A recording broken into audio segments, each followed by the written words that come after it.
महायुतीमध्ये माढा आणि साताऱ्यातल्या जागा वाटपामध्ये अदला बदल होणार असल्याची माहिती सूत्रांनी दिली आहे।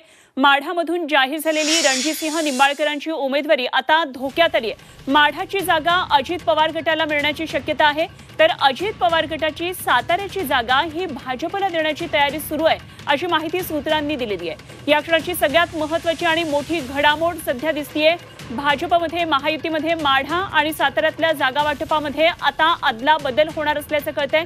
माढ्याचा तिढा सुटत नव्हता आणि त्यामुळे आता अशा प्रकारे ॲडजस्टमेंट झाली आहे का हे बघावं लागणार आहे। माढामधून जाहीर झालेली रणजितसिंह निंबाळकरांची उमेदवारी मात्र त्यामुळे धोक्यात आली आहे। एकीकडे निंबाळकरांनी आपल्या प्रचाराला सुरुवात केलेली आहे, भेटीगाठींना सुरुवात केलेली आहे, तर इकडे माढाची जागा अजित पवार गटाला मिळण्याची शक्यता आहे।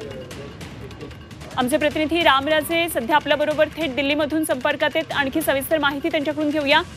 राम, इकडे माढाचा तिढा सुटत नव्हता, साताऱ्याचा सुद्धा मोठा प्रश्न निर्माण झाला होता राजेंमुळे, मात्र आता या दोन्ही जागांची अदलाबदल होणार असल्याचं कळतंय। काय काय नेमक्या पुढे घडामोडी घडतात? बिलकुल, ज्या प्रकारे रणजित नाईक निंबाळकर यांना विरोध होतोय मोहिते पाटील यांच्याकडून आणि साधारण तिथली गणितं पाहिली जातात, त्यानुसार आता ही जागा अजित पवार यांच्या गटाला सोडावी का या संदर्भामध्ये आता चर्चा सुरू झालेल्या आहेत।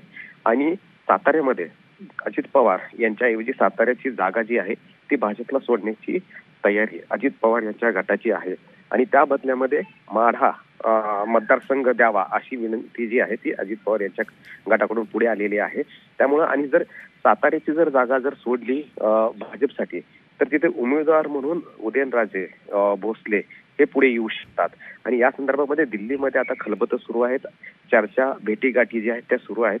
उदयनराजे स्वतः हे दिल्लीमध्ये आलेले आहेत आणि अमित शहा यांची भेट घेणार आहेत आणि साताऱ्यावर क्लेम करणार आहेत। परंतु महायुतीमध्ये सातारा हा अजित पवार गटाकडे गेलेला आहे, त्यामुळे आदला बदली होण्याची शक्यता आहे। सूत्रांनी आपल्याला माहिती दिलेली आहे।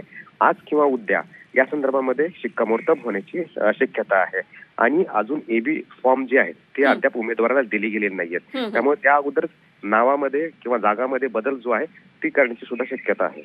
ठीक, धन्यवाद राम दिलेल्या सगळ्या सविस्तर माहितीसाठी। त्यामुळे आता ह्या अशा घडामोडी घडत राहणार आहेत, अत्यंत वेगाने हे सर्व घडामोडी घडतात। माढाची जागा आता अजित पवार गटाला मिळण्याची शक्यता आहे। माढा आणि साताऱ्याच्या जागांची अदलाबदल होण्याची चर्चा सध्या दिल्लीमध्ये सुरू आहे। अजित पवार गटाची साताऱ्याची जागा ही भाजप घेणार असल्याचं कळतंय, त्यामुळे उदयनराजेंचा मार्ग सुद्धा आता मोकळा होईल अशी शक्यता आहे।